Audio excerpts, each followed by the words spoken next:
திருச்சிற்றம்பலம். ஆடும் பரிவேல் அணி சேவல் என பாடும் பணியே பணியாய் அருள்வாய். தேடும் கயமா முகனை செருவில் சாடும் தனி யானை சகோதரனே.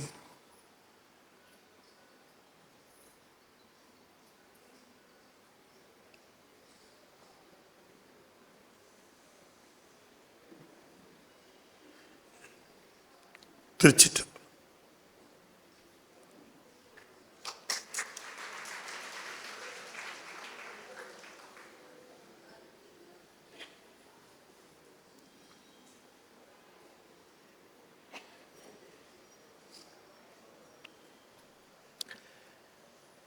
நேசம் நிறைந்த உள்ளத்தால் நீளம் நிறைந்த மணிகண்டத்து ஈசன் அடியார் பெருமையினை எல்லா உயிரும் தொழை எடுத்து தேசம் உய்ய திருத்தொண்ட தொகை முன் பணித்த திருவாளர் வாசமலர் மென்கடல் வணங்க வந்த பிறப்பை வணங்குவான்.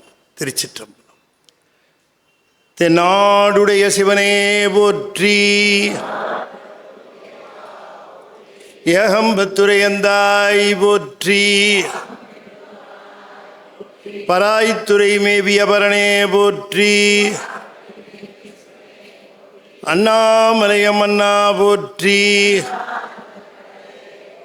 காவாய் கனகத்திரளே போற்றி. வெற்றிவேல் முருகனுக்கு. திருச்சிற்றம்பலம். அண்ட சராசரங்களுக்கெல்லாம் அதிபதியாக விளங்கக்கூடிய முருகப்பெருமானுடைய ஒப்பற்ற பெருங்கருணையினாலே அரணருள் வருடந்தோறும் மிகச்சிறப்பாக நிகழ்த்தி வருகின்ற பன்னிரு திருமுறை இசை விழாவில் இந்த வருடமும் அடியேன் நிறைவு நாள் முற்பகல் நிகழ்விலே கலந்து கொள்ளுகின்ற பெரும்பேறு கிடைத்தமைக்கு திருவருளுக்கும் இங்கே கூடியிருக்கக்கூடிய அடியார் பெருமக்களினுடைய அன்பிற்கும் என்னுடைய சென்னி சேர்த்த வணக்கங்களை தெரிவித்துக் கொள்கின்றேன். நம்முடைய அன்பிற்குரிய சாமி தண்டபாணி ஐயா அவர்கள் ஓதுவாமூர்த்திகளுக்கு ஒரு சிறந்த எடுத்துக்காட்டு இலக்கணமாக திகழ்கின்றார் என்பதிலே எந்த விதமான ஐயப்பாடும் கிடையாது. ஏனென்று சொன்னால் வருடந்தோறும் திருமுறைக்கு விழா எடுக்கிற ஒரே ஓதுவாமூர்த்தி நம்முடைய ஐயா ஒருத்தர் தான். ஒரு நாளா 2 நாளா 12 நாள் 12 நாளைக்கு 36 வேளை அடியார்கள் கவனிச்சாகணும்.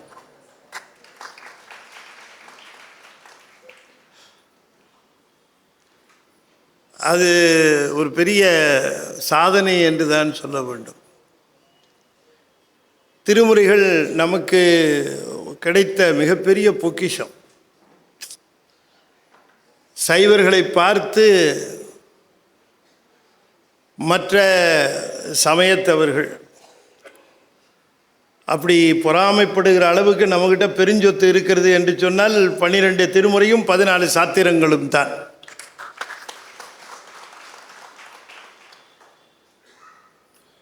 சில பேர் வைத்தறிச்சல் கூட படுறாங்க.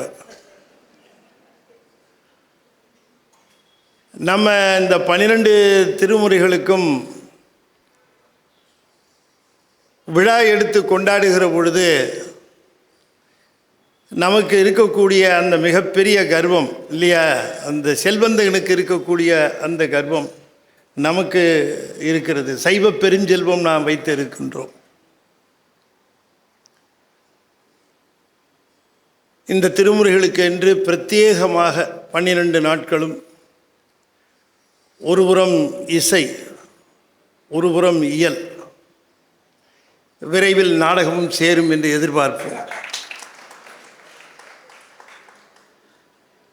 அப்படி ஒரு அற்புதமான விழாவை அவர்கள் செய்து வருகிறார்கள்.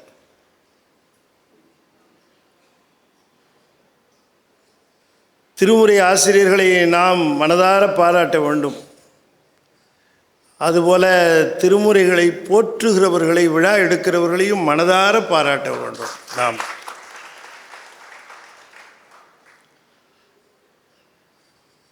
இன்னொரு விஷயம் கூட சொல்லுவேன். கணேஷ் ஐயா முன்னால் உட்காந்துருக்கிறாங்க. உள்ளூரில் இருக்கிற ஓதுவாமூர்த்திக்கு கூட கஷ்டமாக இருக்கும். ஆனால் லண்டன்லேருந்து வந்து நடத்திட்டு போகிறாரு பாருங்க. 12 நாள் வந்தோமா, வீட்டோடு இருந்தோமா, வெளியே தெருவை போனோமா, சொந்தக்காரவங்கள பார்த்தோமா, 12 நாளை இங்கே செலவு பண்ணோமான்னு இல்லாமல் 12 நாட்களும் அடியார்களோடையே செலவு செய்கின்றார். இந்த 12 நாட்களையும் ஆகையினாலே இந்த நிகழ்வை தொடங்குவதற்கு முன்பாக நான் ஐயா அவர்களை மனதார பாராட்ட வேண்டும் என்கிற அந்த எண்ணத்திலே தான் நான் என்னுடைய கருத்தை தெரிவித்தேன். ஆனால் அதற்கு எவ்வளோ பெரிய ஆதரவு இருந்தது என்று பார்க்கிற பொழுது மிகுந்த மகிழ்ச்சியாக இருக்கிறது. நீங்களும் அதே எண்ணத்தில் தான் இருக்கிறீங்கன்னு நினைக்கிற பொழுது ஓட்டு போட்டால் நம்ம தான் வெற்றி. ஆமாம். ஆகையினாலே மிகச்சிறப்பாக இந்த விழாவை நடத்தி கொண்டு இருக்கிறார்கள். இன்றைக்கி 12வது நாள். பெரிய புராணத்திற்கென்று ஒரு அரங்கு.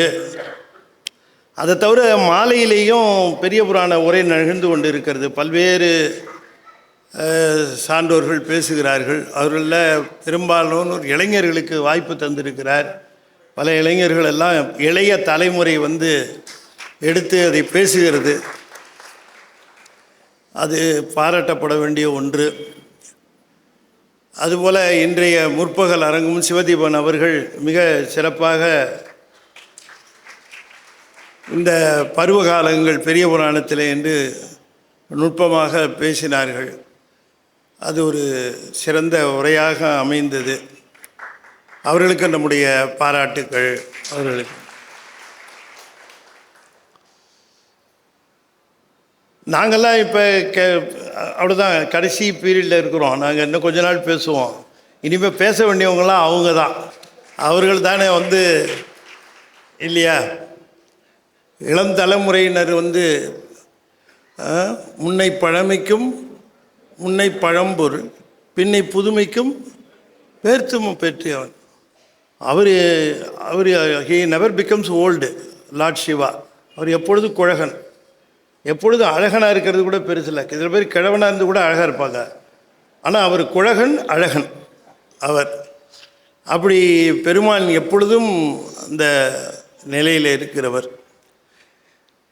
சரி, நீங்களாம் ரொம்ப ஆவலாக எதிர்பார்க்குறீங்க, எப்போ சார் தலைப்புக்கு வருவீங்க அப்படின்ட்டு. இப்போ வணங்க வந்த பிறப்பை வணங்குவாங்கிற பாட்டை நான் முதலியே சொல்லிட்டேன். அதுதான் சுந்தரருக்காக நம்முடைய பெருமான் சேக்கிழார் பெருமான், தெய்வ சேக்கிழார் பெருமான் ஒரு சருக்கம் முடிஞ்சவனையே ஒரு வாழ்த்து பாடல் வச்சுடுறார். இது என்னன்னு கேட்டிங்கன்னா, சுந்தரர் தான் காப்பிய நாயகன். அவர் தான் அந்த காப்பியத்துக்கு தலைவன். தலைவன்னு சொன்னால் முதல்ல வரணும், கடைசியில் வரணும், நிச்சயமாக. நடுவில் எங்கேயாவது வரணும், அது ரொம்ப அவசியம். அதனால் முதல்ல தடுத்தாட்கொண்ட புராணம் வச்சுக்கிட்டாரு, நடுவில் ஏர்கோன் கலிக்காமர் வச்சுக்கிட்டாரு, முடிவில் வெள்ளான சருக்கை வச்சுக்கிட்டாரு. அப்படி ஹீரோ எல்லாத்துலேயும் வரணும், இல்லைன்னா ஹீரோன்னு நம்ம ஒத்துக்க மாட்டோம். அதுவும் கிளைமேக்ஸ் இல்லை, அவர் இருக்கணும், அது ஹீரோ. அது மாதிரி இப்போ என்ன திரைக்கதை அமைக்கிறது, தெய்வ சேக்கிழார் எத்தனை அற்புதமாக அந்த திரைக்கதையை, அந்த பெரிய புராணத்தை அமைத்திருக்கிறார். கதை கைலாயத்தில் தொடங்கி கைலாயத்தில் முடியுது, அப்படி தான் செய்திருக்கிறார் சுவாமி. அந்த ஒரு அற்புதமான அந்த காப்பியம், அது ஒரு பெருமைக்குரிய விஷயம். என்னன்னு கேட்டால், அது மூல இலக்கியம் தமிழுக்கு. எப்போவுமே நமக்கு காப்பியங்கள் பல வடமொழியில் இருந்து மொழிபெயர்க்கப்பட்டு தான் நமக்கு வந்திருக்குது. ராமாயணமாக இருக்கட்டும், மகாபாரதமாக இருக்கட்டும், இதெல்லாம் வடமொழியில் இருந்து நம்ம மொழிக்கு வந்தது. தென்மொழியிலேயே பிறந்து வளர்ந்து ஒளி வீசக்கூடியது பெரிய புராணம் மட்டும்தான். ஆகவே அது மூல இலக்கியம். அது இங்கேயே அப்படியே அது ரொம்ப பேருக்கு கூட சிந்தனை, இது என்ன பண்ணலாம், இதை எப்படியாவது இங்கேருந்து வந்ததுன்னு காட்ட முடியுமான்னு கூட முயற்சி பண்ணாங்க பல பேர். அதுக்கு ஏதோ ஒரு பக்த விஜயம்னு நூலெல்லாம் எடுத்து கதை பண்ணி எல்லாம் பண்ணி பார்த்தாங்க. சரியாக வேகலை பருப்பு அங்கே, அதெல்லாம் விட்டுட்டாங்க. அதையும் செய்து பார்த்தாரு. நமக்கு காலம் கொஞ்சம் பழைய காலம்லாம் பார்த்தீங்கன்னு சொன்னால் அது மாதிரி பேசினவங்களாம் கூட இருக்கிறாங்க. என்னவோ தெரியல, சைவர்கள் இதில் கொஞ்சம் சுதாரிப்பாக இருந்து அதை பிடிச்சிக்கிட்டாங்கப்பா. அதுதான் ரொம்ப சந்தோஷம். ஏன்னா தூங்குறதுல நம்மளை விட பெஸ்ட்டு ஆள் யாரும் கிடையவே கிடையாது. அப்படி தூங்குவோம். நம்மளதெல்லாம் கொள்ளையடிச்சிட்டு போகிற வரைக்கும் தூங்குவோம். அப்படி தூங்குறவங்க தான். என்னவோ நம்ம முடிச்சுக்கிட்ட விஷயம் ரெண்டு தான். ஒன்று, இந்த திருமுறைக்கும் இந்த சாஸ்திரத்துக்கும் ரெண்டுக்கும் நல்ல வேலையாக முழிச்சிருந்து கெட்டியமாக பிடிச்சி இந்த 12 14 வச்சுக்கிட்டோம். பிறப்பை பொதுவாக இகழ்வதைத்தான் நாம் பார்த்துருக்கிறோம். பிறப்பு இகழப்பட வேண்டிய ஒன்று. பிறப்பு இல்லையா? எதுக்கு சிவபுராணம் பாடினேன்னு சொல்லுகிறது? நள்ளிருளில் நட்டம் பயின்றாடும் நாதனே, தில்லையுள் தென்பாண்டி, அடுத்தது அல்லல் பிறவி அறுப்பானே. ஓ, அதுதானே சிவபுராணத்தினுடைய முடிவில் அல்லல் பிறவி அறுப்பான். அல்லல் பிறவி அறுக்கக்கூடிய வல்லமை ஒரே ஒருவனுக்குத்தான் உண்டு. சிவபெருமான் ஒருவனுக்குத்தான் உண்டு பிறவி அறுக்கிற பெருமை. மற்றவங்களுக்கெல்லாம் கிடையாது. மற்றவங்களுக்கு ஏதாவது கேட்டால் வரங்கிற கொடுப்பாங்க, அவ்வளவுதான். பிறவி அறுக்க அவங்களால முடியாது. பிறவி அறுக்கக்கூடிய வல்லமை சிவபெருமான் ஒருவனுக்குத்தான் உண்டு. ஆகையினால பிறப்பு என்பது ஒரு இழிவுக்கு உரியது என்பது தான் சைவத்தினுடைய பொது கருத்து. பிறப்பு இழிவுக்கு உரியது என்று சொல்லுகிற பொழுதே அது மானுட பிறப்பே அப்படி சொல்லும்போது அதுக்கு கீழே இருக்கிற பிறப்பை பற்றி பேசவே வேண்டாம். மானுட பிறப்பே ரொம்ப. அம்மையாரை பார்த்து சாமி கேட்குறார், உனக்கு என்னம்மா வேணும் அப்படின்னு கேட்குறார். கைலாயத்தில் கேட்குறார். எதையோ கேட்டிருக்கலாம். அம்மையார் கேட்டாங்க, இரவாத இன்ப அன்பு வேண்டி பின் வேண்டுகின்றார், பிறவாமை வேண்டும். அதுதான் முதல்ல கேட்குறாங்க. பிறவாமை வேண்டும். நமக்கு எப்போ ஞானம் வந்திருக்கிறதுன்னு அர்த்தம்னா, மீண்டும் பிறக்கக்கூடாதுன்னு எப்போ நமக்கு நினைப்பு வருதோ அப்போ தான் நமக்கு ஞானம் வந்திருக்குதுன்னு அர்த்தம். நிறைய படித்திருக்கிறோம், நிறைய தெரிஞ்சிருக்கிறோம், நிறைய சொல்கிறோம், நிறைய எழுதுகிறோம், அதனால் ஞானம் இல்லை. இனிமேல் பிறக்கக்கூடாதுன்னு உயிர் உறுதியாக நம்ப ஆரம்பிச்சதுன்னா ஞானம் வந்துடுச்சுன்னு அர்த்தம். ஏன் ஞானம் வந்தால் பிறப்புக்கு உரிய செயல்களை செய்ய மாட்டார்கள். பிறப்பு வருவதற்கான செயல்களை செய்வதற்கான காரணம் அஞ்ஞானம் இல்லையா? நாம் எதை நினைச்சாலும் வென, எதை செஞ்சாலும் வென, எதை பேசினாலும் வென இல்லையா? பிறப்பு எதனால் வருகிறது? வினைகளினால் வருகிறது. ஆகையினால அம்மையாருக்கு சொல்லுகிறார்கள், எனக்கு பிறவாமை வேண்டும் அப்படின்னு கேட்டு. ஆனால் பிறவாமை வேண்டும்னு கேட்கலாமே தவிர அதை டிசைடிங் அத்தாரிட்டி சிவபெருமான் தான். கேட்கலாம், கேட்டதுனால உனக்கு பிறப்பில்லைன்னு சொல்லிடுவார? அது எத்தனை காரணம் இருக்குது, காரியம் இருக்குது, எத்தனையோ சமாச்சாரம் இருக்குது. அதனால் அம்மையார் பாருங்க சுதாரிப்பாக திரும்ப சொல்கிறாங்களாம், பிறவாமை வேண்டும், மீண்டும் பிறப்புண்டேல். இப்போ சந்தேகம் இருக்கா இல்லையா? இருக்கும்.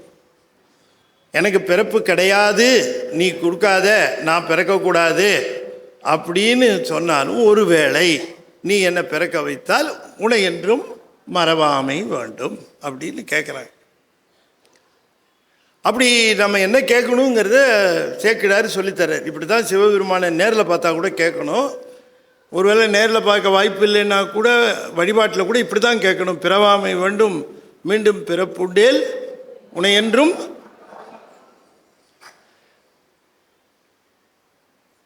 மண்ணுகத்தில்லை வளர்க நம்பத்தர்கள், வஞ்சகர் போய் அகலர், பொன்னின் செய் மண்டபத்துள்ளே புகுந்து புவனியெல்லாம் விளங்க. அப்புறம் அன்னை நடை மடவாள் உமைகோன் அடியேற்கும் அருள் புரிந்து சொல்லுங்க. பின்னை பிறவி அறுக்க நெறி தந்தார். பின்னை பிறவி அறுக்க நெறி தந்தார். அவர் நெறி பிறவி அறுக்கத்தான். அதில் நாம் எதையோ பண்ணி நாம் பிறவியை ஏற்படுத்தி கொள்ளுகிறோம். அவர் நெறி என்பது பிறவி அறுக்க நெறி தந்தார்க்கு பல்லாண்டு கூறுதுமே. அப்படித்தானே நமக்கு திருப்பல்லாண்டு சேதனார் அப்படித்தானே சொல்கிறாரு. இப்போ எல்லாருமே பிறவி வேண்டாம் பிறவி வேண்டான்னு தான் சொல்கிறாங்க. பிறவி ரொம்ப துன்பமயமானது அப்படிங்கிறாங்க. அது ஏன் அவ்வளவு துன்பமயமானது அப்படின்னு கேட்குற பொழுது, அதில் பெருந்துன்பமாக இருக்கிறது என்ன? பிறவி எடுக்கிறோம், சரி பிறவி எடுக்கிறதுல ஏன் இவ்வளோ பயம்? அதில் என்ன அப்படி ஒரு பெரிய துன்பம் இருக்குது? இன்பம் இருக்குது, துன்பம் இருக்குத்தானே, ஏன் இப்படி பயப்படுறாங்க அப்படின்னு கேட்குற பொழுது, இந்த பிறவி எடுக்கிறதுக்கே ரொம்ப பயமாக இருக்கிறதுக்கு காரணம் எங்கேயாவது சிவனை மறந்துடுவோமோங்கிற பயம்தான். அதனால தான் மறவாமை வேண்டும்னு கேட்டாங்க அம்மையார். சிவனை மறந்து விடுகின்ற பேராபத்து உண்டு அப்படி பிறக்கிற பொழுது. சிவனை மறக்கிற பேராபத்து இப்போவும் உண்டு நமக்கு. இப்போ சிவனை மறக்காமையாக இருக்கிறோம் இல்லையா? இப்போ நினைக்கிறோம். இன்றைக்கி ஃபுல்லாக இரவு முழுக்க நிகழ்ச்சி பிறகு நிகழ்ச்சி முடிஞ்சவொடனே நம்ம போகிறோம். நமக்குள்ளே காத்துட்ருக்கு நம்ம பிரச்சனையெல்லாம். சரி ஒன்று ஒன்றா பார்த்து அது உள்ளே பூந்தவொடனே அதை ஒரு மாதிரி முடிக்கிறதுக்குள்ளேயே அவரோட பாதி டச்சு விட்டு போச்சு. அப்போ கூட சொல்லுவோம், 12 நாள் நடத்தினார் மனுஷன், நல்ல மனுஷன், 12 நாள் நிம்மதியாக போயிட்டு வந்தேன், இனிமே தான் இருக்குது. ஏன்னா பகற்காலத்துல எல்லாம் நேரம் நல்லபடியாக போயிட்டு இருந்ததே. இப்போ ஆகையினால இப்போ நம்ம பிரச்சனை சொந்த பிரச்சனையில் சிக்கிடுவோம். சாமியை நினைக்கிறதுக்கு நேரம் இருக்காது. ஒருவேளை அதையும் தாண்டி நினச்சா இரவு உறங்க போவோம், என்ன ஆகும்? மறந்துடும், முழுக்க மறந்துடும். அந்த அந்த நிலை இருக்கிறதே, இரவு உறக்க நிலை என்ற ஒன்று. அந்த உறக்க நிலையில் இந்த ஆன்மாவானது தத்துவங்களை விட்டு தற்காலிகமாக பிரிந்து, a temporary disconnection, it is not a permanent disconnection, ஒரு டெம்பரரி டிஸ்கனெக்ஷன். 36 தத்துவத்தில் நமக்கு இருக்கிறது 31, 5 வெளியிலேருந்து நமக்கு. இந்த 31 தத்துவங்களில் பிராணன் சித்தம் புருடன் 3 மட்டும்தான் உறக்கத்தில். 3 லிங்க்கு. தத்துவ தாத்வீகங்களில் 35 கொக்கி போட்டிருக்கார். நம்ம படுக்கும்பொழுது நமக்கு 35 கொக்கி இருந்தது, இந்த உடம்புக்கும் இந்த உயிருக்கும். அதை ஒன்றொன்னா கழட்டி விட்டுட்டு வருகிற பொழுது கிட்டத்தட்ட 32 கொக்கி கழண்டு 3 கொக்கியில் தான் நாம் இருக்கிறோம். பிராணன், சித்தம், புருடன். சித்தம் இருக்கும். அதனால் எங்கே படுத்தோன்னு ஞாபகம் இருக்கும், யார்கிட்ட பேசிட்டு படுத்தோன்னு ஞாபகம் இருக்கும், என்ன சாப்பிட்டுட்டு படுத்தோன்னு ஞாபகம் இருக்கும். ஏன்னா எல்லாம் சித்தத்தில் பதிவாகியிருக்கும். திரும்பவும் சித்தத்தில் எழுந்திரிக்கும் போது டேட்டா கொடுத்துரும். அது மயக்கம் அடைகிற பொழுது சித்தமும் ஆப்சண்ட்டு. அதனால தான் எங்கே வந்தோம் எங்கே உளுந்தோம் என்ன நடந்ததுன்னு தெரியாமல் போகும். சித்தமும் கல்டிடும் துரியத்தில். What a dangerous life. அப்போ இந்த சித்தம், பிராணன், புருடன் என்று சொல்லக்கூடிய 3 தத்துவங்களோடு இருக்கக்கூடிய இந்த நிலையில் நமக்கு சிவத்தோட தொடர்பு இல்லை. நமக்கு சிவத்தோட தொடர்பு இல்லை. ஆனால் சிவத்துக்கு நம்மோட தொடர்பு உண்டு. எப்படி பாருங்க, அவருக்கு நம்மோட தொடர்பு உண்டு, நமக்குத்தான் அவரோட தொடர்பு இல்லையா? எங்கூர் ஐஜி தான் உங்கள் ஊரில் ஐஜியாக இருக்கார். எனக்கு தெரியுமே அவரை. அப்படியா? ஆனால் அவருக்கு என்ன தெரியாது. அது மாதிரி தான் சிவத்துக்கு நம்மளை தெரியும், நமக்கு சிவத்தை தெரியாது. இந்த உறக்க நிலையில் நாம் அந்த அறிவு அந்த ஆணவயிறுள்ள போய் படிஞ்சிடும். முழுக்க அந்த அறிவானது ஆணவ இருளின் பிடியில் அகப்பட்டு விடும்.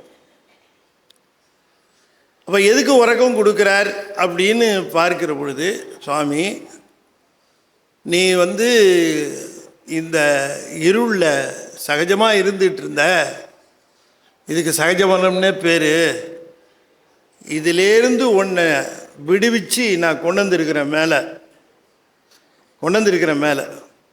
இப்போ நனவு நிலைங்கிறது இருக்க, அது நல்ல கவனமாக கேட்கணும். இந்த நனவு நிலைன்னு இருக்க, இது செயற்கை. இது என்ன? செயற்கை. இயற்கை என்னன்னு கேட்டால் இது கீழே இருக்கிறது தான், இந்த இடத்துல இருக்கிறது தான் கீழே, அதுதான் இயற்கை. இப்போ தண்ணி கீழே சம்பில் இருக்குது. இப்போ அதை டேங்க்கு கொண்டு போகணும், என்ன பண்ணணும்? மோட்டரை வச்சு மேலே ஏற்றுறது. தண்ணி கீழே இருக்கிறது இயற்கையா, மேலே இருக்கிறது இயற்கையா? மேலே இருக்கிறது செயற்கை. இப்போ நம்மெல்லாம் செயற்கையில் இருக்கிறோம். மோட்டரை வச்சு மேலே ஏற்றி இங்கே விட்டுருக்காரு, இங்கே நிற்கிது. மோட்டார் ஆஃப் ஆச்சுன்னு வச்சுக்கோங்க, சர்ன்னு இறங்கி கீழே போய் இப்படி கிடக்கு இல்லையா? என்னதான் அருமையான நிகழ்வாக இருந்தாலும், ஆழமாக கேட்டாலும், அப்படியே நம்மளை மீறி அப்படி மோட்டர் நிற்கிற நேரத்தில் சர்ன்னு இறங்கி கீழே தென்னாடுடைய சிவனே அதுக்குள்ளே முடிஞ்சிருச்சா?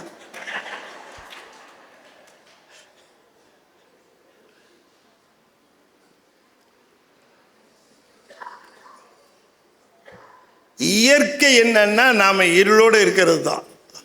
செயற்கை என்னன்னா தத்துவங்களோடு சேர்ந்துருக்கிறது. ஆனால் நாம் இதை இயற்கைன்னு நினச்சிட்டு இருக்கிறோம். இது மோட்டர் வச்சு மேலே ஏற்றிருக்கார், உருவம் பற்றி கொண்டு வந்திருக்கார். அது அங்கே அவர் கொண்டு வந்திருக்காருங்கிறது எப்போ தெரியும்னா, இது சகலத்திலேயே 5 அவத்தப்படுங்கிறது சித்தாந்தம். அது இன்னும் சொன்னால் ஆழமாக போகும். இது இங்கேயே கூட நிலையாக இல்லை, நம்ம எங்கேயுமே நிலையா இல்லை. தத்துவங்களோட கூடுறது, பிரியறது, சேர்றது, நீங்கிறது, இப்படித்தான். இந்த உதாரணம் சிறப்பாக சொல்லணும்னா, இந்த எலக்ட்ரிசிட்டி இருக்கு இல்லையா, அதனுடைய வோல்டேஜ் லெவல் எவ்வளவுன்னு தெரியுமா? அளவு 230 230 வோல்ட். ஆனால் எனக்கு நினைவு தெரிஞ்ச நாள்லேருந்து நான் பார்த்துருக்கேன், அது ஒரு நாள் கூட 230 இருந்ததே இல்லை. தாம்பரம் பக்கம் போனீங்கன்னா 300 310 போகும். இங்கே வந்தீங்கன்னா 180 170 இருக்கும். அது 230 என்றைக்குமே இருந்ததில்லை. ஒன்று லோ இல்லைன்னா ஹையே, அதுவும் கூட ஃப்ளக்சுவேட் ஆகிட்டே இருக்கும். அது வேறு யாரும் இல்லை, நம்ம தான். நம்ம தத்துவங்களில் ஃப்ளக்சுவேட் ஆகிட்டே இருப்போம், சேர்ந்தே இருக்க மாட்டோம். தத்துவம் போகிறது வர்றது, நினைவு இருக்கும், நினைவு இல்லாமல் போகும், அப்படி இருக்கும். ஆகையினாலே ஒரு ஆழமான செய்தி சாமி சொல்லுகிறார். நீ இயல்பாக இருந்தது இருள் தான், உன் அறிவை மறைச்சிருக்கு. நான் தான் உன்னை பிடிச்சி அப்படி மேலே கொண்டு வந்திருக்கிறேன். நீ மேலே வந்து செயற்கையாக இருக்கிறப்ப செய்ய வேண்டியது எது என்று தெரிந்து கொண்டு அந்த இருளிலிருந்து விலகுவதற்கான வழிவகைகளை ஆய்ந்து கொள். பிறவி அறுக்க நெறி தந்தார்.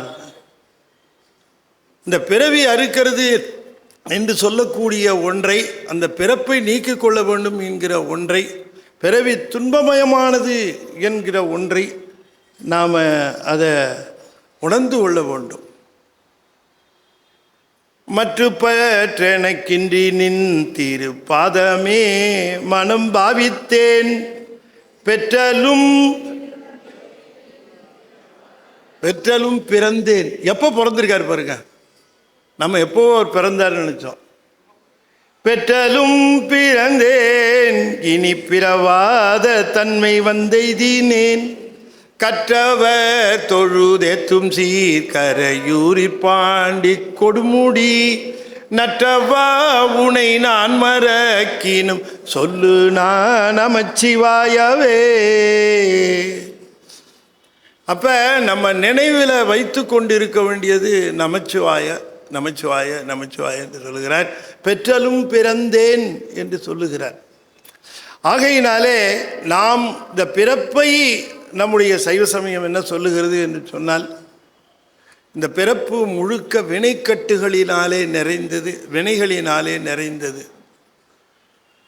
அறம்பாவம் என்னும் அருங்கயிற்றால் கட்டின்னு பொதுவாக சொன்னார். ஆனால் அது எப்படி பிணித்திருக்கிறார் என்று சொன்னால், சொல்லொணாத வலைகளுக்கு நடுவே மாட்டியிருக்கிறோம். அறம்பாவம்னா ஒரு அறங்கயிறு, ஒரு பாவம் ஒரு கயிறு, ரெண்டு கயிறாக கட்டியிருக்காருன்னு நினைக்கக்கூடாது. சிலந்தி வலை இருக்குது பார்த்தீங்களா, இந்த சிலந்தி வலையை கூட பரவாயில்லன்னு சொல்லிவிடலாம். நமக்கு அவ்வளவு வினைகள், அந்த நெருக்கம், அந்த வினை நெருக்கம் இருக்கிறது. இப்போ இந்த வினையின் பயனை தருகின்றவன் சிவபெருமான் ஒருவன்தான், அவனை தவிர வேறு எவராலும் தர முடியாது என்று சொல்லக்கூடிய அந்த அடிப்படை உண்மையை நாம் தெரிந்து கொள்ள வேண்டும். ஒரு வினையின் பயன் இருக்கிறது. அந்த வினையின் பயனை ஒருவருக்கு ஊட்ட வேண்டும் என்று சொன்னால் அது அப்படியே எடுத்து நேராக ஊட்டிட முடியாது. ஒரு வினையின் பயன் அது எப்படின்னு உதாரணம் சொல்லுகிறேன். 5 மாம்பழம் 200 ரூபாய். 5 மாம்பழம், ஒரு மாம்பழம் எவ்வளவு? கணக்கு விட்டு எத்தனையோ நாளாச்சு. எங்களை போட்டு ஏங்க வதை பண்ணுறீங்க? இல்லை, சுலபமான கணக்கைத்தானே உங்களுக்கு. இல்லை, 50 மாம்பழம், 5 மாம்பழம் 200 ரூபா. ஒரு மாம்பழம் எவ்வளவு? 40 ரூபா. 40 ரூபா ரொம்ப டக்குன்னு கண்டுபிடிச்சிட்டோம். 5 மாம்பழம் 10 ஆரஞ்சு 350 ரூபாய். ஒரு மாம்பழம் விலை எவ்வளவு? ஒரு ஆரஞ்சு விலை எவ்வளவு? டென்ஷன் ஆகுறீங்க பார்த்தீங்களா? இப்போ டென்ஷன் ஆயிடுச்சு. 2 பழம் கொடுத்துவிட்டேன் அப்படின்ட்டு இப்போ விலை. இது பரவாயில்ல. 5 மாம்பழம் 10 ஆரஞ்சு, எவ்வளோ ஆரஞ்சு சொன்னேன். இப்போ அதோடு சேர்த்து 20 ஆப்பிள் சேர்ந்து 950 ரூபாய். ஒரு ஆப்பிளின் விலை எவ்வளவு? ஒரு ஆரஞ்சின் விலை எவ்வளவு? ஒரு மாம்பழத்தின் விலை எவ்வளவு? அப்படின்னு அட போய யோசனை பண்ணி பார்த்தீங்களா? இப்போ முதல்ல ரொம்ப சுலபமாக இருந்தது கணக்கு, பரவாயில்ல செய்திடலாம் போல இருக்கேன்னு தோணுச்சு. இப்போ பாருங்க, காம்ப்ளிகேட் ஆகிடுச்சு. இதில் 3 வேரியபிள்ஸ் இருக்கு, 3 வேரியபிள் இருக்கு. இப்போ இதே மாதிரி 10 பழத்தை சேர்த்து ஒரு விலை சொல்கிறேன். ஒவ்வொரு பழத்தின் விலை எவ்வளவுன்னு கேட்டால் எப்படி இருக்கும்? இந்த உதாரணத்தை நல்லா ஞாபகம் வச்சுக்க. இப்போ வாங்க இந்த வினை கணக்குக்கு. எனக்கு ஒரு வினையை ஊட்ட வேண்டும் என்று சொன்னால், அது நான் முதல்ல ஒரு கணக்கு சொன்னேன் பார்த்தீங்களா, 40 ரூபா. 5 மாம்பழத்தின் விலை 200 ரூபான்னு சொன்ன பாருங்க. அது மாதிரி சுலபமாக நான் ஒரு வினையை செஞ்சேன் எனக்கு ஒரு பயனை கொடுத்துட்டார் அப்படின்னு நீங்கள் நினைக்கிற சுலபம் அல்ல, அதுவும் அல்ல. அந்த மாதிரி கணக்கு கிடையாது. ஏன்னு கேட்டால், எனக்கு ஒரு வினையை கொடுத்து நான் அதை அனுபவிக்கிற பொழுது நான் அனுபவிக்கிற அனுபவம் என்னை சேர்ந்தார்க்கும் போகும். உதாரணமாக சொல்கிறேன், ஒருத்தருக்கு நிறைய பணம் கொடுக்கணும்னு ஒரு வினையின் பயன் இருக்கு. புரியுதா உங்களுக்கு? அவருக்கு லாட்ரியில் 1 கோடி ரூபா பரிசு விழுந்துருச்சு. எவ்வளவு? 1 கோடி ரூபா பரிசு விழுந்துருச்சு. இப்போ அவருக்கு 1 கோடி ரூபா பரிசு விழுந்தா அவர் ஒருத்தர் தான் நன்மை அடைவாரா?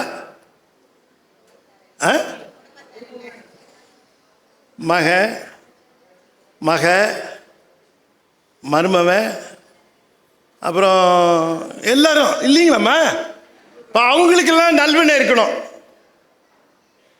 அவங்க வெளியும் நல்லா இருக்கணும் இல்லையா? இப்போ இவர் தான் அவங்க அனுபவிக்கிறாங்கன்னா, இப்போ இவருடைய அந்த வினை இவருக்கு 1 கோடி ரூபா விழுந்தவுடனே அத்தனை பையனும் பக்கத்தில் அவங்க அத்தனை பேருக்கும் கிடைக்குதா இல்லையா? அப்போ அத்தனை பேருக்கும் வினை சரியாக இருக்கணும். இவர்கிட்டேருந்து அந்த நல்வினை பயனை பெறுவதற்குரிய நல்வினை அவங்களுக்கு இருக்கணும். இப்போ நல்வினை இருக்கிறவங்களெல்லாம் ஒன்றா சேர்த்து வைக்கணும். அதில் ஒரு பையன் சின்ன பிள்ளையிலே ஊரை விட்டு ஓடி இருப்பான், அவனுக்கு போகாது. இதாவது பரவாயில்ல, இவருக்கு 1 கோடி ரூபா விழுந்துருச்சுன்னு பக்கத்து வீட்டுக்காரனுக்கு ஹார்ட் அட்டாக் வந்துடும். இவன் வேணா பாருங்க, அவனை பக்கத்தில் வச்சிருப்பார். ஏன்னா பிரைஸ் உழவு போகுது, நீ ஆஸ்பத்திரிக்கு போகணும், அதனால அவன் வீட்டுக்கு பக்கத்தில் இரு அப்படின்னு அவனை கொண்டு அங்கே வச்சிருப்பார். ஒரு வினையின் பயனை ஊட்ட வேண்டும் என்றால் அந்த வினையின் பயன் அத்தனை பேருக்கும் சென்று சேர்கிற மாதிரி நெட்டை அமைப்பார். அது சுவாமிக்கே தெரிஞ்சது, யார் யார் எந்தெந்த வினையை பகிர்ந்து கொள்ள வேண்டும் என்பது தெரியும். அப்போ ஒரு நல்வினையோ ஒரு தீவினையோ அந்த தீவினையினுடைய பயனை தருவதற்கு சேர்ப்பான் என்று சொன்னால் அந்த சேர்க்கிற அந்த விதத்தை புரிந்து கொள்ளவே முடியாது. அப்படித்தான் அந்த வினையின் பயனை சேர்க்கிறார். இந்த வினைகளினுடைய தொகுதி தான் நம்முடைய வாழ்க்கை. இந்த வினைகளினுடைய முழு தொகுதி நம்முடைய வாழ்க்கை. ஆகவே இந்த வினைகளை அனுபவிப்பதற்காக வருகின்ற இந்த பிறப்பை நாம் வெறுத்து ஒதுக்க வேண்டும் என்பதுதான் நம்முடைய நோக்கமாக இருக்க வேண்டும். பிறப்பு வேண்டாம் சாமி, இனிமே பிறக்க வேண்டாம் அப்படின்னு சாமிகிட்ட நாம் வேண்டாம். வேணா மட்டும் பத்தாது, வேண்டதுக்கு தக்கன மாதிரி நடந்துக்கணும் இல்லையா? அதுவும் தானே முக்கியம். ஐயா சொல்லிட்டாரு, வேண்டணும்னு சொல்லியிருக்காரு, அதனால் வேண்டது மட்டும்தான் நம்ம வேலை அப்படின்னு வெறும் வேண்டுதல் மட்டும் வைக்கக்கூடாது. அப்போ பிறப்பு வராமல் இருக்க வேண்டும் என்று சொன்னால் அதற்கு சுருக்கமான வழி ஆகாமியம் கட்டாகணும். அதான், வேற ஒன்றும் இல்லை. ஆகாமியம் என்பது தான் மொத்த செயினுக்கே. ஆகாமியம், சஞ்சிதம், அதுக்கப்புறம் பிராரத்தம், ஆகாமியம், சஞ்சிதம், பிராரத்தம்னு இப்படி ஒரு சர்க்கிள் இருக்கு பாருங்க. நடுவில் எங்கேயாவது ஒரு கத்திரிக்கோளை போடணும்னு சொன்னால் வேற 2 இடத்துல கத்திரிக்கோள் நம்மளால் போட முடியாது. சஞ்சிதம் பிராரத்தத்தை கத்திரிக்கோள் போட முடியாது. பிராரத்தத்திலேருந்து ஆகாமியம் வரதை மட்டும்தான் கத்திரிக்கோள் போட முடியும். ஆகாமியம் என்று சொல்லக்கூடிய ஒன்றை அப்படி கத்திரிக்கோள் போட்டோம்னா பிறப்பு வராது. அப்போ ஆகாமியம் விளையாமல் இருக்கிறதுக்கு என்ன பண்ணணும் அப்படின்னு கேட்டால், புதுசாக வினை ஈட்டாமல் இருக்கணும்னு அர்த்தம். இருக்கிறத அனுபவிக்கிறதோடு விட்டுட்டு புதுசாக ஈட்டாமல் இருக்கணும். புதுசாக ஈட்டாமல் இருக்கிறதுக்கு என்ன பண்ணணும்? விருப்பு வெறுப்பு இல்லாமல் இருக்க வேண்டும். இதுக்கு பேர் தான் சைவ சித்தாந்தத்தில் இருவினை ஒப்பு என்று சொன்னார். விருப்பு வெறுப்பு இல்லாமல் இருக்கும். நன்றே செய்வாய் பிழை செய்வாய் நானோ இதற்கு நாயகம் அப்படின்னு அவர் சொல்லிட்டார். அவருக்கு என்ன சார், அவர் பாட்டு சொல்லிட்டு போயிடுவார். நமக்கு இருக்கிற கஷ்டம் நமக்கு தான் தெரியும் இல்லையா? இப்போ எலெக்ஷன் வேறு வரப்போகுது. நமக்கு இருக்கிற கஷ்டம் நமக்கு தான் தெரியும். இந்த விருப்பு வெறுப்பு இல்லாமல் நாம் இருக்க வேண்டும். அப்போ தான் ஆகாமியம் விளையாது, அப்போ தான் பிறப்பு கட்டாகும். அதனால் ரொம்ப சிம்பிள் தீரி, விருப்பு வெறுப்பு இல்லாமல் எதில் நமக்கு நிகழ்வனவற்றில் நமக்கு என்ன நிகழ்கிறதோ அதில் நமக்கு விருப்பு வெறுப்பு இல்லை என்றால் ஆகாமியம் இல்லை. அதனால் பிறப்பு இல்லை. பிறப்பு இல்லை என்று சொன்னால் துன்பம் இல்லை. சரி, பிறப்பு இல்லை, எங்கே போகிறது? சமணம் அதுதான் இப்போ பெரிய பிரச்சனை. சமணம் என்ன சொல்கிறான்? சமணனும் பிறப்பை நீக்கணும் தான் சொல்கிறான். வினைகளை போக்கிக்கணும்னு சமணன் சொல்லுகிறான். சரிப்பா, வினையை போக்கியாச்சு, பிறப்பு இல்லை, எங்கே போகும் உயிர்? அது கேட்கணுமில்ல. உயிர் எங்கே போகும்? இது எதையாவது பற்றி கொண்டு தான் இருக்கும், தனியாக இருக்காது. இது எதையாவது பற்றி கொண்டு தான் இருக்கும். ஒன்று அறநர்வுளை பற்றி இருக்கும், இல்லைன்னா இந்திய தொலைக்காட்சிகளின் முதன்முறையாக பற்றி கொண்டு இருக்கும். இது எதையாவது பற்றி கொண்டு தான் இருக்கும். பற்றாமல் ஒருவன் நின்றார் என்று யாரையுமே சொல்ல முடியாது. உயிர் பற்றி நிற்பது.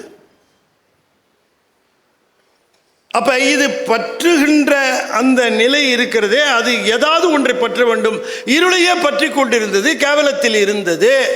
மாயையை பற்றி கொள்ள கொடுத்தாரு, மாயையை பற்றிக்கிச்சு, மருள்ல வந்துருச்சு. இனிமே அருளை தருவார், பற்றி கொண்டால் அருள் நிலைக்கு அது போய்விடும். இப்ப நம்ம பிடிச்சுக்கிறதுக்கு ஒருத்தர் நமக்கு இருக்கிறார். யாரு? சிவபெருமான். சமணர்களுக்கு அது இல்லை. சமணர்கள் கடவுள் இல்லைன்னு சொல்றான். இப்போ உயிர் எங்கேயா இருக்கும்? இதான் தத்துவத்தை விட்டுருச்சே, பிறப்பு வேணான்னு சொல்லி விட்டுருச்சே, எங்க போகும்? பிறப்பு வேணான்னு போனதுக்கு அப்புறம் அது எங்க போகும்? சத்தம் முதல் ஐந்தும் தன்படி தான் சாரில் சித்துக்கு சித்தன்றி சேர்விடம் பேருண்டோ? திருமூலர் கேட்கிறார். இந்த உடம்பு பஞ்சபூதங்கள்ல இருந்து வந்ததுனால பஞ்சபூதங்கள்ல கலந்துரும். உள்ளே இருக்கிற உயிர் என்ன செய்யும்? அது அறிவுள்ள பொருளாச்சே. இது அறிவற்ற பொருள். அறிவற்ற பொருள் அறிவற்ற பொருளோடு சேர்ந்துடும். அறிவுள்ள பொருளாக இருக்கிற உயிர் அறிவுள்ள பொருளாகிய சிவத்திடம் அல்லவா போய் சேர வேண்டும். எங்களுக்கு சிவம் இருக்கிறது, நாங்க போவோம். பாவம், இவனுங்க பேயா அலைவார்கள். வையத்தார் உண்டு என்பது இல்லென்பார், அலகையில் வைக்கப்படும், பேயாயிடுவான்ட்டார். ஆகையினாலே பிறப்பு என்று சொல்லக்கூடிய ஒன்று நீங்குமானால் நாம் சார வேண்டியது சிவம். அதுதான் நமக்கு சார்வதற்கு ஒரு இடம். நம்ம ஒரு காலத்தில் அந்த இருளையே பற்றி கொண்டு இருந்தோம், இப்போ மாயையை பற்றி கொண்டு இருக்கிறோம். இருளும் இருக்கு, விடலை, இன்னும் நம்மளை இருள் விடலை. அது இரவு தான் நமக்கு தெரிகிறது, மயக்கத்தில் தெரிகிறது. ஆனால் அருள் நிலையிலே அருளை பற்றி கொள்ளுகிறோம். இப்படி நாம் இந்த நிலையை பற்றி கொள்ளுகிற நிலையில் பிறப்பை விட்டால் நாம் நமக்கே ஆதாரமாக இருக்கிற சிவத்தை பற்றிக்கொள்ளும். சம்பந்தமில்லாதது போல தெரியும். ஒரு அம்மையார், ஒரு பெண்ணு வீட்டுக்கு ஒரு அன்பர் போகிறார் நண்பரை சந்திக்க. அந்த பெண்ணை அழைக்கிறா, வாங்க ஐயா உட்காருங்கன்றார். என்னம்மா கம்ப்யூட்டரில் கிளாஸில் சேர்றேன்னு சொன்னியா, சேர்ந்துட்டியாமா அப்படின்னு கேட்குறார் நண்பர். அதுக்கு இந்த பொண்ணு சொல்லுது, அண்ணா உங்கள் நண்பர் ஊஞ்சல் பலகையே கதின்னு கிடக்கிறார், என்னை எங்கே சேர்த்து விட்றாரு அப்படின்னு கேட்ட உடனே, அம்மா நான் ரெக்கமெண்ட் பண்ணி சேர்த்து விட்றேன், ஆனால் ஒரு வார்த்தை சொன்னியே, உங்கள் அப்பாவுக்கு எது ஆதாரம்னு சொன்னம்மான்னு. ஊஞ்சல் பலகையேன்னு. நல்லா பார்த்து சொல்லுமா, ஊஞ்சல் பலகை தான் ஆதாரமா அப்படின்னு கேட்ட உடனே அப்படி பார்த்தது. இல்லை ஊஞ்சல் பலகையை கட்டியிருக்கிற சங்கிலி தான் ஆதாரம்னுச்சு. அப்போ சங்கிலி தான் ஆதாரமாம்மா, நல்லா தெரியுமா அப்படின்னு கேட்டேன். உடனே பார்த்தது, இல்லை சங்கிலி ஆதாரம் இல்லை, மேல் தளத்தில் தான் சங்கிலி பதிச்சிருக்கு, அதனால் எங்கள் அப்பாவுக்கு ஆதாரம் மேல் தளம் அப்படின்னுச்சு. சரியா சொல்லிட்டியாம்மாண்ணா? சரியா தான், மேல் தளம்தான் ஆதாரம். அப்போ பலகை ஆதாரம் இல்லை, சங்கிலி ஆதாரம் இல்லை, மேல் தளம் தான். சரிதானம்மா அப்படின்ன. மேல் தளம் தானே ஆதாரம், நல்லா பாரு. இருக்கு ஒரு நிமிஷம், என்னன்னு, மேல் தளம் பக்கவாட்டு சுவத்தில் நிற்கிது, அதனால இந்த பக்கவாட்டு சுவர் தான் ஆதாரம்னுச்சு. எது ஆதாரம்? பக்கத்தில் இருக்க சுவர் ஆதாரம். இப்போ பலகை ஆதாரம் இல்லை, சங்கிலி ஆதாரம் இல்லை, மேல் தளம் ஆதாரம் இல்லை, அது தாங்கி நிற்கிற 2 சுவர் தான் ஆதாரம். அப்படி தானேம்மா? சரிதானா? அவ்வளோதானே அப்படின்னு. இல்லையா? பையனை கூட அப்படி கேட்டோம்னா இதான் விடையா அப்படின்னு கேட்டோம்னா ரைட்டாக சொன்னால் கூட யோசிக்க ஆரம்பிச்சிருவான். அதுதானா அப்படின்னு ஒன்று யோசிக்க ஆரம்பிச்சு இருங்க அப்படின்னு. இந்த 2 சுவரும் தரையில் தானே இருக்கு, இந்த தரை தான் ஆதாரம்னுச்சு. அப்போ உங்கள் அண்ணன் தரைக்கே சம்மந்தம் இல்லாமல் ஊஞ்சல் பலகையில் உட்கார்ந்துருக்கார். தரைக்கே சம்பந்தம் இல்லாமல் ஊஞ்சல் பலகையில் உட்கார்ந்து இருக்கிற உங்கள் அண்ணனுக்கு பலகை ஆதாரம் இல்லை, சங்கிலி ஆதாரம் இல்லை, தளம் ஆதாரம் இல்லை, பக்கவாட்டு சுவர் ஆதாரம் இல்லை, கீழே இருக்கிற சம்பந்தமே இல்லாத தரை தான் ஆதாரம். அப்போ இந்த தரைங்கிறது அவனுக்கு மட்டுமல்ல, பலகைக்கும் அதான் ஆதாரம், சங்கிலிக்கும் அதான் ஆதாரம், மேல் தளத்துக்கும் அதான் ஆதாரம், இந்த மாதிரி இருக்கக்கூடிய சிவத்துக்கும் ஆதாரம் இந்த தரை. சம்பந்தமே இல்லாமல் இருக்கிற தரை எல்லாத்துக்கும் ஆதாரமாக இருப்பது போல நம்ம வாழ்க்கையில் சம்பந்தமே இல்லாமல் இருக்கிற சிவன் தான் நம்முடைய வாழ்வில் அத்தனைக்கும் ஆதாரமாக விளங்குகிறது. அதுதான் ஆதாரம். அதனால் பலகை அப்படி அருந்ததுன்னா, கம்பி அருந்ததுன்னா எங்கே போய் சேரணும்? தரை. தாயே தரை, தரையில் போய் தான் சேரும். ஆகையினாலே இந்த பிறப்பை நீக்கிக் கொள்ள வேண்டும், பிறப்பை போக்கிக் கொள்ள வேண்டும். பிறப்பை நீக்கினால் நான் சிவத்திடம் போய் விடுவேன். ஆகையினால் பிறப்பில்லாதவருக்கு சிவன்தான் அடைக்கலம். அப்படி அந்த நிலையை அடைய வேண்டும் என்பதுதான் சைவத்தினுடைய, இன்னும் 10 நிமிஷம் இருக்கு, சைவத்தினுடைய அந்த நிலையாக விளங்கு. இது புரியுது அவங்களுக்கே? இதைத்தான் முதல்ல சொல்லணும் சார். ஆனால் சேக்கிழார் என்ன சொல்றாருன்னு பார்த்தா, வணங்க வந்த பிறப்பை வணங்குவாம், பிறப்பை வணங்குவாம்ங்கிறார். என்ன பிறப்பை வணங்குகிறேன்னு சொல்லுகிறாரு. ஏன் இந்த பிறப்பை வணங்குகிறார், எதனால் வணங்குகிறார் அப்படின்னு பார்த்தால் அதுக்கு காரணம் சொல்லுகிறார். நேயம் நிறைந்த உள்ளத்தால் நீலம் நிறைந்த மணிகண்டத்து ஈசனடியார் பெருமையினை எல்லா உயிரும் தொழ எடுத்து தேசம் உய்ய திருத்தொண்ட தொகை முன் பணித்த திருவாளர் வாசமலர் மென்கடல் வணங்க வந்த பிறப்பை வணங்குவாம். அது என்ன சொல்றார் அப்படின்னு கேட்டா, இந்த பிறப்பை நான் வணங்குவதற்கு காரணம், இந்த பிறப்பிலேதான் எனக்கு சுந்தரமூர்த்தி சுவாமிகளை வணங்கக்கூடிய பேரு கிடைத்தது. ஆதலால் இந்த பிறப்பை வணங்குகிறேன். அவர் சொல்லுகிற காரணம், இந்த பிறப்பு சுந்தரமூர்த்தி சுவாமிகளை வணங்குவதற்கு கிடைத்திருக்கிற பிறப்பு. அப்படி சுந்தரமூர்த்தி சுவாமிகளை வணங்குவதற்கு கிடைத்த பிறப்பு என்று பெருமைப்பட்டுக் கொள்வதற்கு அவர் என்ன செய்தார் அப்படின்னு கேட்டால், திருத்தொண்ட தொகை முன் பணித்த திருவாளர். அவர் தான் இந்த திருத்தொண்ட தொகை கொடுத்தார். 12 திருமுறைகளில் அந்தந்த திருப்பதிகங்கள் மிகச் சிறப்பு. ஆனால் திருத்தொண்ட தொகை ஒன்று தான் அது விதையாக இருந்து அது தருவாக வளர்ந்து கனிகளையும் தந்தது. அப்படி திருத்தொண்ட தொகை திருத்தொண்டர் திரு அந்தாதி என்கிற விருட்சமாக வந்து பெரிய புராணம் என்று சொல்லக்கூடிய அற்புதமான கனிகளை தந்தது இந்த திருத்தொண்ட தொகை மட்டும்தான். இந்த பதிகம் மட்டும்தான் இல்லையா? வேற எந்த பதிகத்துக்கும் அப்படி ஒரு சிறப்பு ஐயாட்டு தான் கேட்கணும்.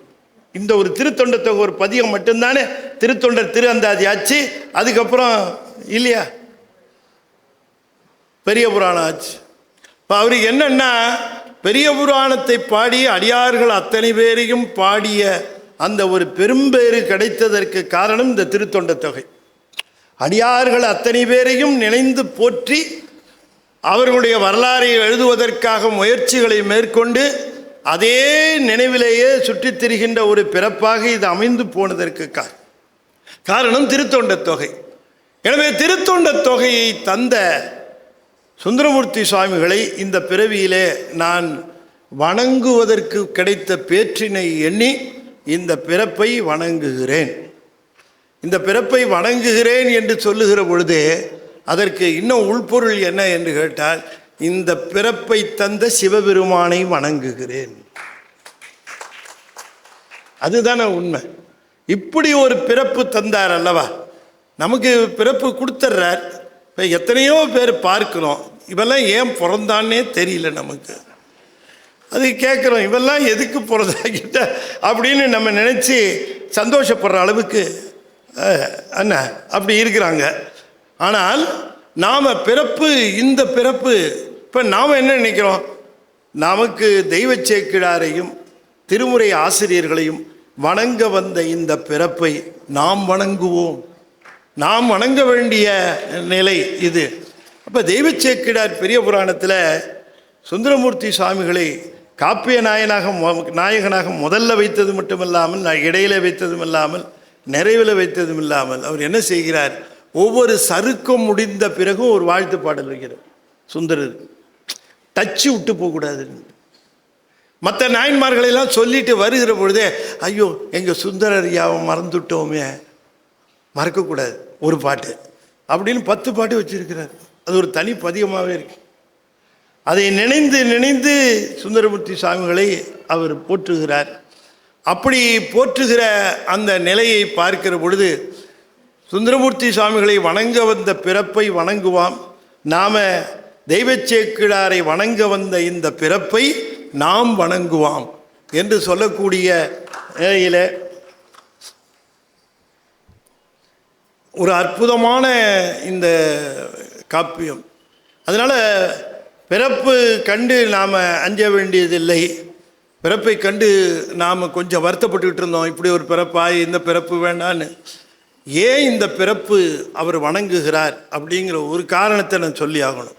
ஏன் அந்த காரணம் என்று சொன்னால், சுந்தரமூர்த்தி சுவாமிகளை வணங்குவதற்கும் அவரை பற்றி பாடுவதற்கும் பேறு கிடைத்த காரணத்தினாலே இனிமேல் எனக்கு பிறப்பு வராது, எனவே எனக்கு பிறப்பை வராமல் தவிர்த்த இந்த பிறப்பை நான் வணங்குகிறேன்.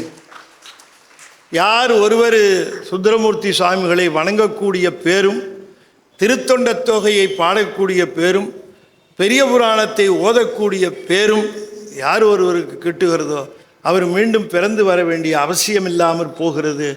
ஆகவே இந்த பிறப்பை நீக்குகிற இந்த பிறப்பு, எதற்காக பிறப்பு வருகிறது என்று கேட்கிற பொழுது வாரியாரிடம் ஒருவர் கேட்டார், எதற்காக பிறப்பு வருகிறதுன்னு கேட்டார். பிறப்பை நீக்கிக் கொள்வதற்காக பிறப்பு வருகிறது என்று சொன்னார்.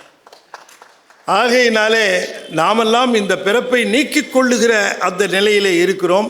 பிறப்பை நீக்கிக் கொள்ளுகிற நெறி எது என்று கேட்கிற பொழுது, நம்முடைய திருத்தொண்ட தொகை, நம்முடைய திருத்தொண்டர் திரு அந்தாதி, நம்முடைய பெரிய புராணம் என்று சொல்லக்கூடிய அடியார் மாண்பை பேசுகின்ற அந்த 3 நூல்கள் என்று சொன்னால் அது ஒரு தனி நூல் என்றே சொல்ல வேண்டும். தொகையும் வகையும் விரியுமாக இருக்கக்கூடிய இந்த 3ஐயும் ஓதி சுந்தரமூர்த்தி சுவாமிகளையும் நம்பியாண்டார் நம்பிகளையும் நம்முடைய தெய்வ சேக்கிழாரையும் உச்சிமேல் வைத்து போற்றுகிற நமக்கு இனி பிறப்பு வருவதற்கான வாய்ப்பு இல்லை என்று தான் சொல்ல வேண்டும் என்று சொல்லி இந்த அளவில் நாம் நம்முடைய நிறைவு செய்து கொள்ளுகின்றேன். அடியேன் சுந்தரர் தேவாரம் வரலாற்று முறையில், அது வரலாற்று முறையில் சுந்தர தேவாரம் இருக்குது, இருந்தாலும் பொழிப்புரை, குறிப்புரை, நுட்ப உரை, வரலாறு என்கிற முறையில் சுந்தர தேவாரம் முழுக்கவே அடியேன் செய்திருக்கிறேன். 1-2 நூல்கள் தான் இருக்கிறது, அதை வேணுங்கிறவங்க பெற்றுக்கொள்ளலாம். அது 1424 பக்கங்கள் கொண்டது.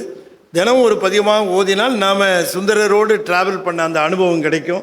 அதே போல் துகளறு போதம் என்று சொல்லக்கூடிய நூல் சிவஞான முனிவர் தன்னுடைய மாபாடியத்தில் 4-5 இடங்களில் இதை மேற்கோளாக காட்டியிருக்கிறார். மிகச்சிறப்பான ஒரு சைவ சித்தாந்த நூல். இதற்கு உரை இவ்வளவு விரிவாக இதுவரை வெளிவரவில்லை. அதை செய்வதற்கு திருவருள் கூட்டியிருக்கிறது. துகளறு போதம் என்கிற நூல், இந்த 2 நூல்களும் இங்கே இருக்கின்றன. ஞானத்திரள் உதவி ஆசிரியர் வந்திருக்கிறார். கடந்த 15 ஆண்டுகளாக ஞானத்திரள் பத்திரிகை வெளிவந்து கொண்டு இருக்கிறது. இது 16வது ஆண்டு. அது யவன பீட நடையுடன் அது என்றும் 16ஆக இருக்கக்கூடியது. ஆனால் இது தாண்டும் 17, 18 போகும் என்று சொல்லி இந்த விழாவிற்கு எப்போவும் எங்கள் ஐயாவை பார்த்தா ஒரு இளமை துடிப்பு வரும். நான் கூட வயசாயிட்டேன், ஆனால் எங்கள் சபா சண்முகசுந்தர ஐயா அவங்க வந்து அந்த அந்த துடிப்பு ஒவ்வொரு நிகழ்ச்சியும் முடிஞ்சோடனே அந்த கம்பைலேஷன் கொடுப்பாரு பாருங்க, அது வந்து அவரை தவிர வேறு யாரும் அப்படி கொடுக்கவே முடியாது. அப்படியே அந்த நிகழ்ச்சியில் எங்கே ஹைலைட்ஸு, எது ஜிஸ்ட்டு, எது எசன்ஸு அப்படிங்கிறது எப்படி தான் நோட் பண்ணுறாருன்னு தெரியாது. ஆனால் கரெக்டாக ஹிண்ட்ஸ் எடுத்துருவார். அதை சொன்னோடனே ஓவரால் வியூ நமக்கு கிடச்சிரும். ஸோ அப்படி ஒரு அற்புதமான தலைவர் அவங்க. அப்படி அவர்களும் நம்முடைய சாமி தண்டபாணி அவரோடு இருக்கக்கூடிய அத்தனை பேருக்கும் இந்த நல்ல நாளிலே நாம் நம்முடைய வாழ்த்துக்களை தெரிவித்து கொண்டு, இப்படிப்பட்ட அடியார் திருக்கூட்டத்திலே இருக்கக்கூடிய ஒரு பேறு பெற்ற பிறப்பு நமக்கு கிடைத்ததற்காக இந்த பிறப்பை நாம் வணங்கி சிவத்தையும் வணங்குகிறோம் என்று சொல்லி நிறைவு செய்யும் முகமாக 5 எழுத்தை 5 முறை ஓதுவேன். அன்பர்கள் தொடர்ந்து ஓத வேண்டும் என்று திருவடி பணிந்து வேண்டிக் கொள்கின்றேன். ஓ நமச்சிவாய, ஓ நமச்சிவாய, ஓ நமச்சிவாய, ஓம் நமச்சிவாய, ஓம் நமச்சிவாய. திருச்சிற்றம்பலம். தென்னாடுடைய சிவனே போற்றி. வெற்றிவேல் முருகனுக்கு. திருச்சிற்றம்பலம்.